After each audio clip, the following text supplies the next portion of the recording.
श्री स्वामी समर्थ। जय जय स्वामी समर्थ। स्वामींचं नाव घेऊन मी आजच्या ह्या नवीन व्हिडिओला सुरुवात करते।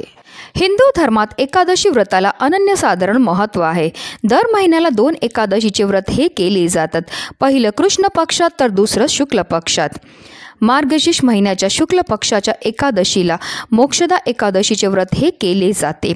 यावर्षी मोक्षदा एकादशी 11 डिसेंबरला आहे। असे मानले जाते की जो भक्त एकादशी व्रत करतात ते पापापासून मुक्त होतात आणि शेवटी वैकुंठ धामामध्ये जातात।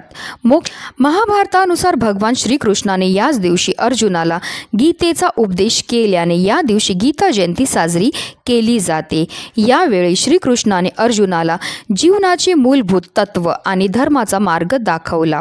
असे म्हटले जाते की हे व्रत केल्याने सर्व पापांपासून मुक्ती मिळते। मोक्षदा एकादशीचे व्रत केल्याने पितरांना मोक्षप्राप्ती मिळते। तसेच या दिवशी पितराच्या नावाने दान करण्याला सुद्धा विशेष महत्त्व हे दिलं जातं। तसेच या दिवशी श्रीहरी विष्णू आणि माता लक्ष्मीची विधिवत पूजा केल्याने आपल्या आयुष्यामध्ये असणारे जे दुःख आहेत, संकट आहेत, विघ्न आहेत, दोष आहेत, दारिद्र्य त्यापासून मुक्तता मिळण्यामध्ये सुद्धा मदत ही मिळत असते। या दिवशी आपल्याला पूजा तर करायची, सेवा तर करायची, पण त्याचबरोबर काही प्रभावी उपाय सुद्धा करायचे आहेत।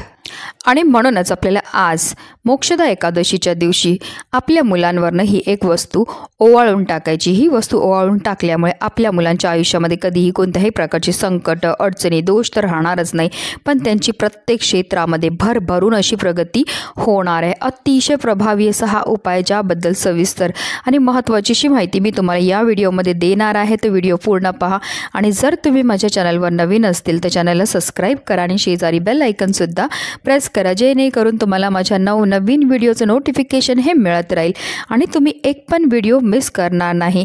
आणि कमेंटमध्ये श्री स्वामी समर्थ किंवा ओम नमो भगवते वासुदेवाय लिहायला अजिबात विसरू नका।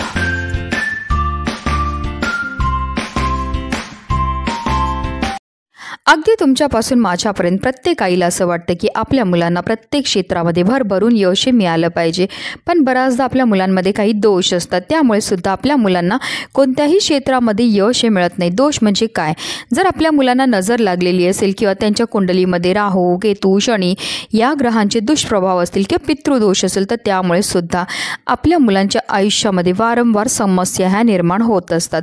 आणि म्हणूनच अशा विशेष तिथीला जेव्हा आपण आपल्या मुलांकरता काही उपाय करतो तर त्यामुळे आपल्या मुलांच्या आयुष्यामध्ये असणारे जे दोष आहेत ते दूर होण्यामध्ये मदत ही मिळत असते। आता हा उपाय आपल्याला कधी करायचा? तर हा उपाय एक तर तुम्ही सकाळी करू शकतात किंवा संध्याकाळी करू शकतात। फक्त बहार दुपार जो आहे तो आपल्याला कोणताही उपाय हा करायचा नाही आहे।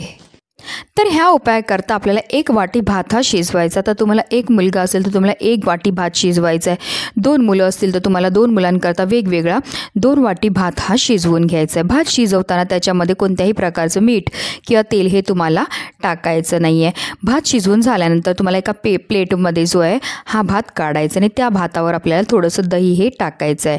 आणि त्यानंतर आपल्या मुलांना आपल्याला आसन घेऊन बसवायचं। बसवताना त्यांचा चेहरा जो आहे तो पूर्व दिशेला होईल अशा रीतीने आपल्याला बसवायचं आणि आपल्या मुलांच्या डोक्यापासून पायापर्यंत 7 वेळा आपल्याला हा भात जो आहे तो उतरवायचा आहे। उतरवताना आपल्याला असं बोलायचं, आल्या गेल्याची, घरची, दारची, कुत्र्या मांजरांची, पशुपक्ष्यांची, शेजारी पाजारीची, कोणाची कुठल्याही प्रकारची वाईट किंवा चांगली नजर असेल ती निघून गेली पाहिजे आणि माझ्या मुलांची मोठ्या प्रमाणामध्ये प्रगती ही झाली पाहिजे।